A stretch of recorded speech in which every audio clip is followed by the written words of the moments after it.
Good morning, everyone. Welcome to the EasyPower Tuesday Refresher Series. My name is Jim Chastain. I'm an applications engineer here at EasyPower. And today we're on the second installment of a four-part series we call Introduction to Protective Device Coordination. And the focus for today is on fuses. And as you might imagine, the topic itself is extensive enough that we could spend 4 hours just on fuses themselves and their application. This is primarily an introduction to the topic, so it won't necessarily be an in-depth study on any particular feature. Last week we covered primarily TCC curves, how they represent the milestones or the keystones in the performance of individual devices, and how important data entry is in an EasyPower file to properly represent the performance of the equipment on the TCC curves. We're going to try to do the same thing on fuses today, so bear with us. And as we are in the habit of doing, we'd like to start off with a couple poll questions. We would appreciate your feedback. There's no liability or obligation. The first question is, which type of protective devices do you most often use? So if you would please respond in your particular case. And we were not going to spend a lot of time on the poll questions. We will have a brief quiz at the end of the session to see how things have been received, so we appreciate your participation. All right, looks like we have close to a quorum. Let's call it. Hear how folks have weighed in. It looks like fuses aren't that popular with today's group. Very good. And then the second question is, when using fuses, which part of the solution causes you the most problems? This kind of foretells where we're going to be talking today. So again, just some basic perspective on where you're coming at the topic for today in your particular case is what we're looking for. The other thing that we're trying to focus on is how to utilize EasyPower tools to extract or demonstrate what part of the operation or performance that you're trying to show or you need for your analysis. And again, you're welcome to ask questions at any time. May or may not be able to get to them online, but we will follow up with an email, Q&A email after the session. So it looks like coordination is the primary concern for folks using fuses, so let's kind of get to it. All right, so today's agenda, we're going to talk a little bit about series rating, what that means, and how it's affected, how it's different, frankly, in fuses versus breakers, and then get into the topic of series coordination, and then spend a little bit of time drilling into the NEC guidance regarding fuses and the application of current limiting fuses and higher current applications, and specifically the arc energy reduction options under certain conditions of that fuse size. So something to look forward to. Okay, as we kind of mentioned last week, protection against equipment damage is the primary reason we use protective devices. And so the intent is to minimize equipment damage, reduce the potential for a catastrophic failure, in some cases reduce the risk for people by reducing arc flash incident energy. Often there are legal requirements as required by the code, and then some facilities, there are insurance requirements that they have certain criteria for their protection. Now, when we talk about coordination, it's slightly different in that the purpose is to increase the reliability of the system by making sure we isolate a remote fault as close to the faulting piece of equipment as we can to avoid taking down unnecessarily larger sections of the plant. And Anytime we talk about coordination versus mitigation, there's always a balancing act because they're directly conflicting as far as their initial or individual focus. So the protection engineer must strike a reasonable balance between the two. And that's some of the focus of the new regulations in the NEC that we'll be talking about in a few minutes. Now, clearly, fuses versus breakers, there's some trade-offs that should be considered in terms of the initial design and can be considered when we're talking about upgrading a plant or dealing with mitigation issues. So generally, fuses are lower cost because they don't have, if you will, the intelligence or the capabilities built into them. They do have the ability to be high interrupt rating and current limiting. And by definition, that means they can clear an arc or a fault within the first half cycle of the faulting current. Now, we'll get into the details of that as we start talking about some parts, but it's not just a blanket coverage. The current limiting feature of any individual fuse is limited to a certain range of fault current compared to its normal operations. And when it's in the current limiting range, so you do have the coverage of the half cycle clearance.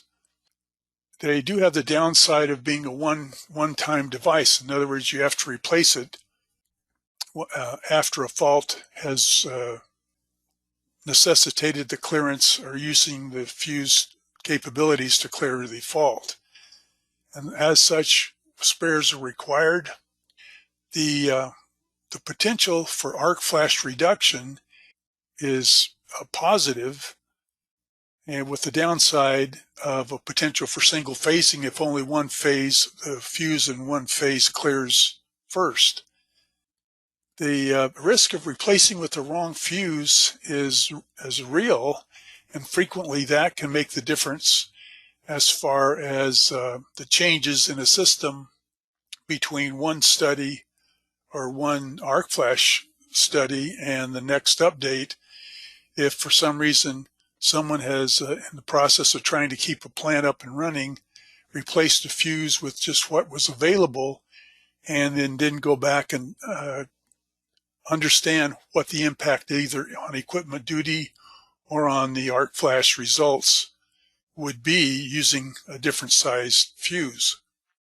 There's also the potential or the need to, if we do have a single phase clearance, that, or anytime we have a fault, that we replace all three fuses in a three-phase system because, and we'll see this as we get into the TCC curves, if a fuse doesn't properly clear on a fault, it could be damaged to the point that it's not a repeatable function as far as its ability to clear a fault in the future. So that can be a pro or a con depending upon which way you look at it. Now, is determined by or stipulated in the National Electrical Code, equipment intended to interrupt current at fault levels shall have an interrupt rating at a nominal circuit voltage at least equal to the current that's available at the line terminals of the equipment. And this is the test that's in EasyPower that's utilized to determine this is called equipment duty. And the fuses generally have an extremely high interrupt rating if they're selected properly, and several fuse types can be accepted in a tested series combination. We're going to show an example here, but it is possible to basically upgrade the short circuit withstand of a panel or a downstream system with a higher capable upstream fuse as long as it's properly selected vis-a-vis the downstream equipment.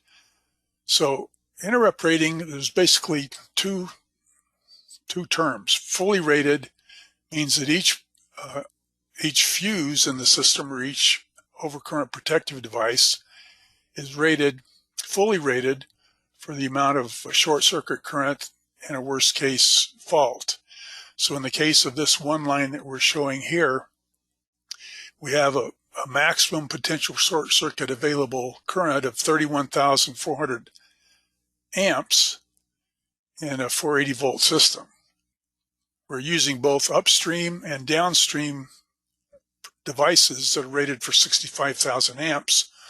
So this is regarded as a fully rated system, and it doesn't matter where the fault occurs. The equipment's capable of operating to a manufacturer specification.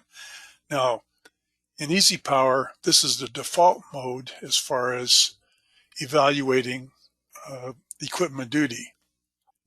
With certain, and this is someplace you want to refer to the manufacturer's directions. In some cases where series rated is required or called for, the ability to enhance downstream limitations.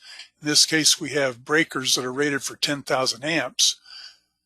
By using a 65,000 amp upstream fuse or protective device, we have the ability to cover or have an equivalent rating of 31,400 amps for the whole system.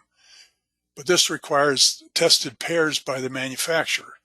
So both devices will likely clear on the available fault current. The rating for the system is not 65,000 amps. It is basically whatever the combination has been tested to. EasyPower doesn't provide the ratings for series ratings for fuses, but it does for breakers if we have breakers in both locations. We're going to talk about, and all this is in the device library. We'll refer to that in a few minutes. Now, frequently on commercial projects where you have a need to be price competitive, this would be a way to enhance the downstream rating. But again, it needs to be pairs that have been tested by the manufacturer and the published results documented or referred to when we document our one-line diagram. Now, as I mentioned earlier, and we talked about last week, series coordination or selective coordination, the intent is to have the protective device nearest to the remote fault to clear first, although the fault current itself will be felt by at least, in this case, 2 other devices. Common types of fuses include non-current limiting fuses and current limiting fuses. And as I mentioned, not all fuses or not all current will cause a current limiting fuse to quote unquote current limit. And that is clear the arc or clear the fault in the first half cycle. And the only way you can do this is by using or verify this is either use the manufacturer's data sheet or look at the TCC curves. Typically, especially in low voltage fuse curves, they will show a minimum melt curve and or a max clearing time, and that gives us a band of, if you will, interpretation of the actuating clearing process, where and different manufacturers do have a different way of posting the data. And we're going to look at the device library so you can see for yourself how that's represented. When I'm in EasyPower, I have the ability to look at the device library virtually any time I'm in a project. So we're going to open the device library.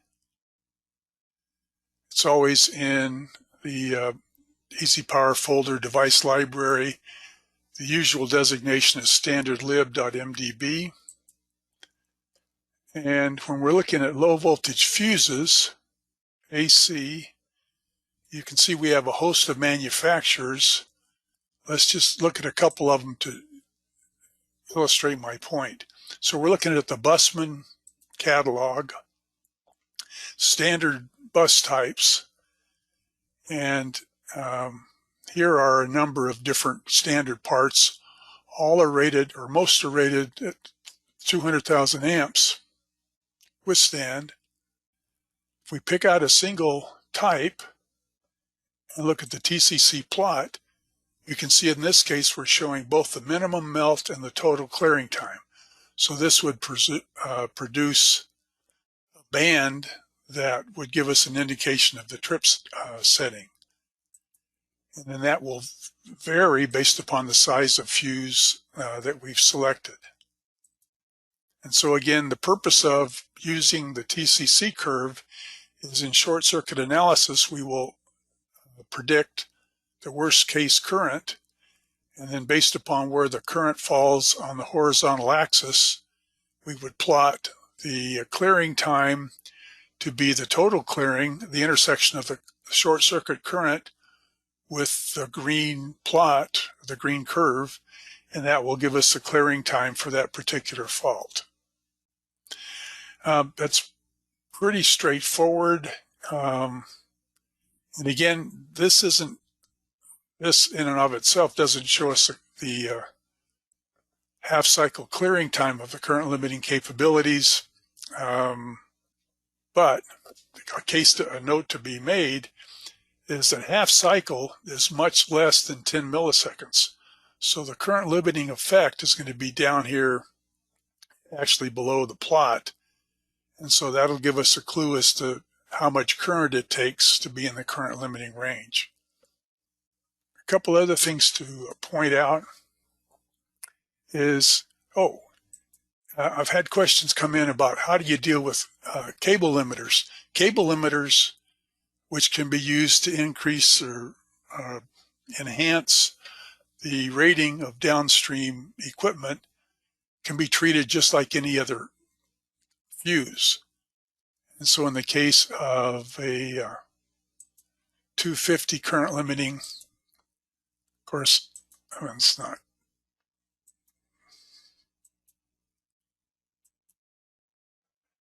So what we're showing here is a total clearing time, and then that would give us the performance of a cable limiter in our system. I want to check another couple manufacturers just to show that everyone seems to have a different perspective. So if we look at Cutler Hammer, we can see that they're primarily using total clearance. They don't talk about a minimum clearance. And so if the recommendation from the manufacturer is to use a 5% or 10% differential, we'd show that plot. If they don't, we'd only show the total clearing time. Okay, that seems pretty self-evident. That's the device library, and it's worth stating, if you find a data sheet that for some reason is not in the device library, contact tech support, and they can make sure that that part that you're trying to use is profiled and included in your model. Now, in terms of coordination, the general rule of thumb is in the same family, as long as you stay with a 2-to-1 ratio, the size will coordinate without, I shouldn't say without fail, but fairly easily. And so I wanted to kind of show that. Let's close our device library. Let's look at, this will do. So here we have fuses used for protection, starting with the 600 amp, a 300 amp, and 150 amp. And the manufacturers stipulate that with that ratio, we should be able to coordinate. So if we go to coordination, I think I've already plotted these. Let's look at the busman comparison. And so looks like we're really close on utilizing this protection scheme for the motor in question. But the 300 amp, the 600 amp curve, and the 150 amp curve are all parallel and won't intersect at least over this current range. So that indicates we have coordination virtually for the whole extent of our fault current. If we look at another one, let's look at another plot.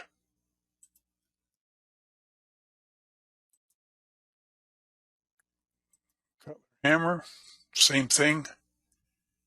Here we have 1600 amp and an 800 amp, and you can see they stay parallel. Now, EasyPower, if there are other values in that family in the device library, EasyPower will allow me to left click and drag, but that reduced clearance, while it looks like they should coordinate, it's not a guarantee by the manufacturer. So that's, again, left up to you if you have a specific restriction as far as the size of the fuses. Being able to tell what the fault current is and how closely you have coordination between different fuses is left to your good judgment. And you'd want to document if you use something other, and the justification for using something other than the manufacturer recommendation. And then finally,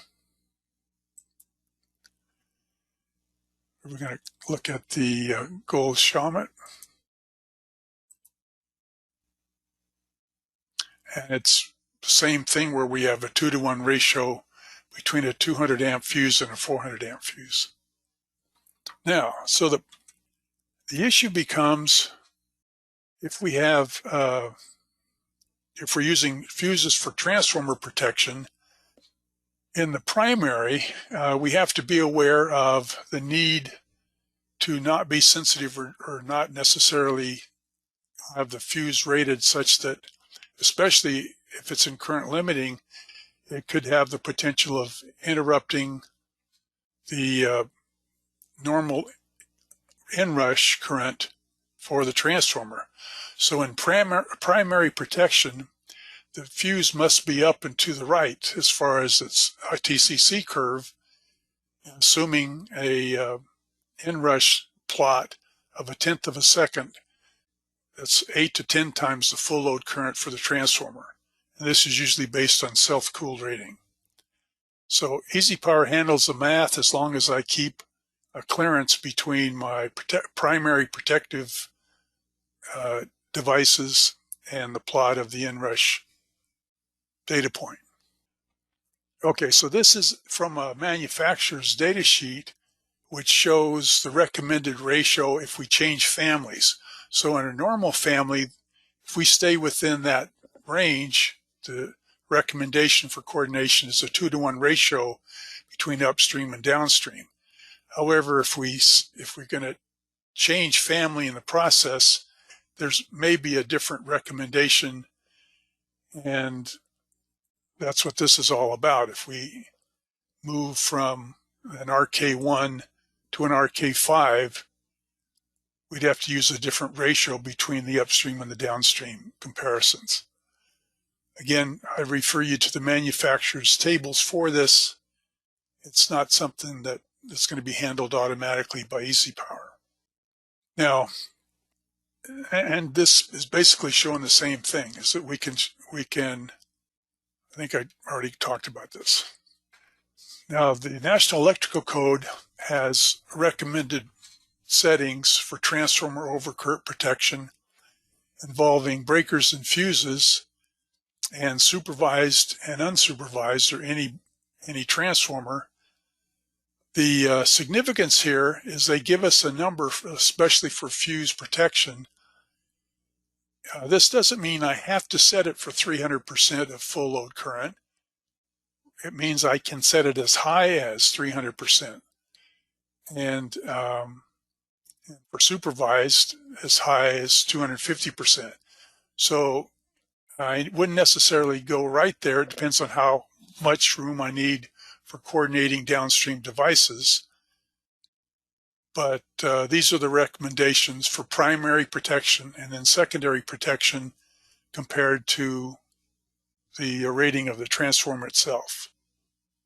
We'll get into more of this in the fourth week, where we'll actually do more specific circuits using fuses, breakers, and relays. Okay, there's been some confusion regarding selective coordination for critical equipment or emergency systems. And so, as extract from the National Electrical Code, these are the articles that are affected by coordination requirements. And what they've done is they've added this note and this image to each of those articles, talking about the need to coordinate when we're on emergency energy source versus a normal source. What it boils down to is that the downstream protective devices have to be coordinated. If I go to the emergency source, D has to be coordinated with C, C has to be coordinated with F, and F has to be coordinated with E. When I'm on normal energy or normal supply, I still have to have D coordinated with C and C coordinated with B and C coordinated with A, but A and B don't necessarily have to coordinate. Now, first blush, this is kind of confusing, but what it amounts to is that the restrictive coordination requirement is when we're on the emergency source. It's possible under normal source to have these ratings be the same, and so if I coordinate with one, I automatically coordinate with the other. But the need to coordinate A and B don't necessarily pertain to the requirements in the National Electrical Code for these articles. So supposedly this answers the debate concerning how to handle overcurrent protection coordination on the normal side of the transfer switch. There was a significant discussion on the release started in 2017 of Article 240.67 applying to fuses rated at 12,000 amps or higher, and there was a requirement that became effective January 1st. And so this was promulgated back in 2017 to give people time to come up with the solutions, industry time. And so it's necessary when we do have a fuse protection rated at 1200 amps or higher to document a method to reduce the clearing time. Anytime the arcing current doesn't clear the fault in 70 milliseconds or less. And so there's a requirement to document what that protection scheme is in that case, and then to have performance testing to show or prove that we've mitigated the process. Now, what's interesting is they tell us what we need to do, but they don't tell us how or what limitations we should set when we're using this alternative scheme. And the alternative scheme includes maintenance mode, differential relaying, zone selective interlocking, or alternative systems. And again, this only applies to fuses rated 1200 amps or greater with a longer clearing time, longer than 70 milliseconds. And again, clearly, it's necessary to use the TCC curves when this is the case. So let's go to this example in EasyPower, because I like the scheme here that we use. Now, the point for making that comment is I have one line that has several different utilities with different properties tied together. And because EasyPower will only allow a single utility source, I can't have individual utilities in my one line. I've attached each with a virtual bus bar or busway, and then have the open switch so they're not necessarily in the circuit. So this gives me the ability to have individual short circuits from different utilities, and we have ratings for 1200, 1500, 2000, and greater. And if we go to arrange for arc flash to see what the results are, we see the clearing time ranges from 89 milliseconds to 70 milliseconds, 69, 117, and 103. So except for the 27 amp, this 27 kiloamp, the two that clear at 70 milliseconds or less, I don't need to do any mitigation, any additional mitigation. I have to do something about these outliers. So I have a clearance on the 1200 amp of 89 milliseconds and clearance on the 61 kiloamp at 117 and 103. So then that takes us to what's the recommended requirement. Well, we would just document in the case of where we have the clearing less than 70 milliseconds or less, we didn't take any further action. We document it, and it's only on these three outlier ones that I have a problem. Article 240.67 specifies the methods available, but it doesn't specify exactly how to set them up.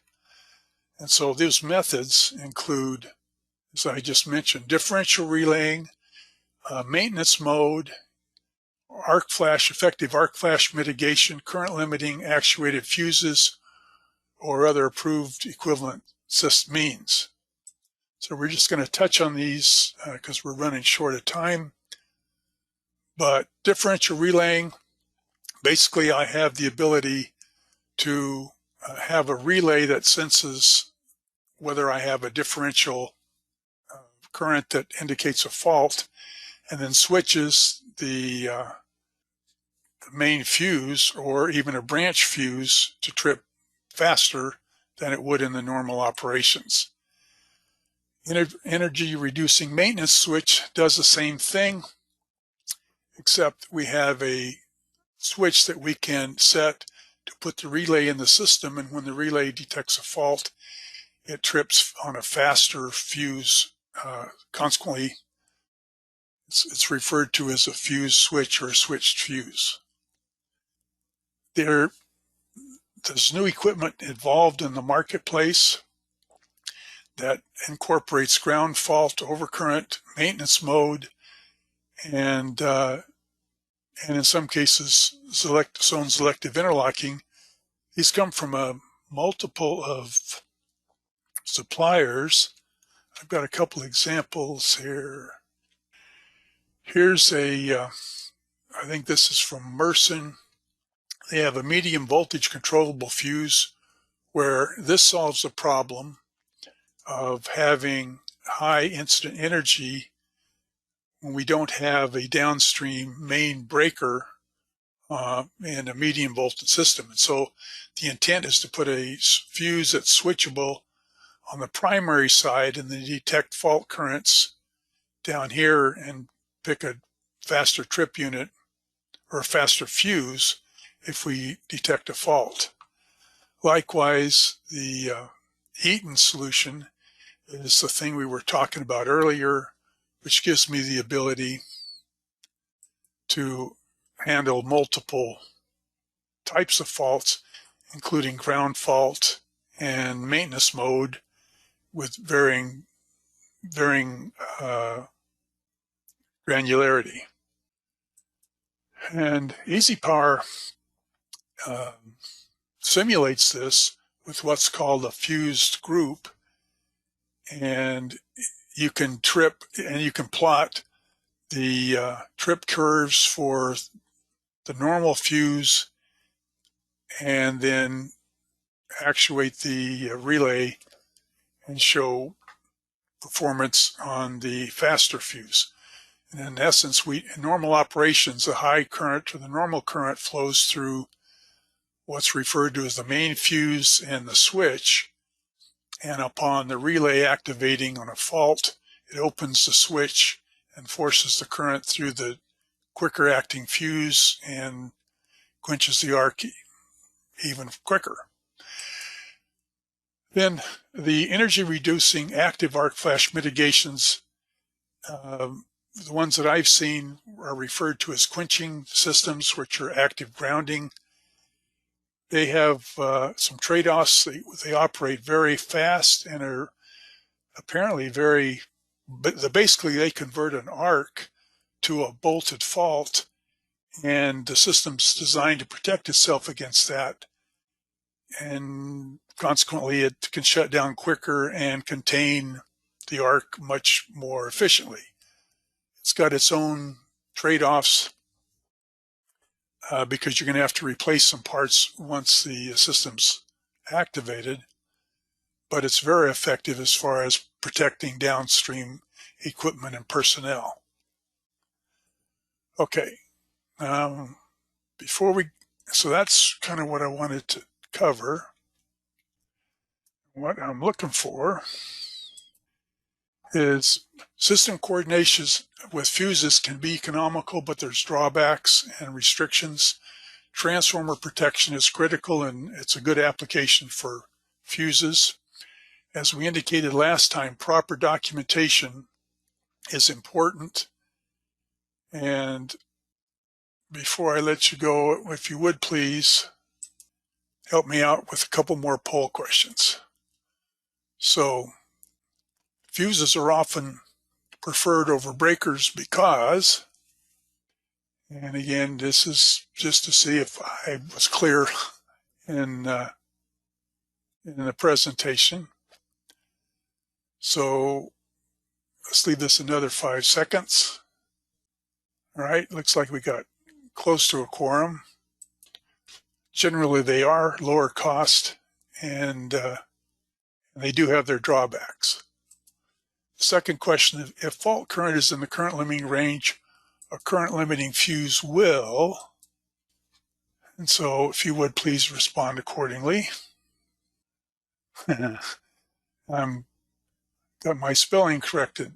Sorry about that. All right, got a quorum here. Thank you. Looks like we've got a majority. I paid attention. And then finally, NFPA 70E requires alternative methods to reduce energy if the main fuse, wait for it, and so we got another 10 seconds for this one, and it looks like we got a quorum. So this is a little bit of a trick question. Turns out it doesn't have to be current limiting. It does have to clear within 70 milliseconds. So the real restriction is if we have a 1200 amp fuse that doesn't clear in 70 milliseconds, then we need to have an alternative type of mitigation. Anyway, I'm maybe too clever for my own good. Thank you for participating. All right, well, we kind of run out of time. Look forward to talking to you next week. Please, we have updated tutorials. We have new regional training posted on the website. And if you got other questions on EasyPower tools, by all means, contact tech support at easypower.com. Have a good day.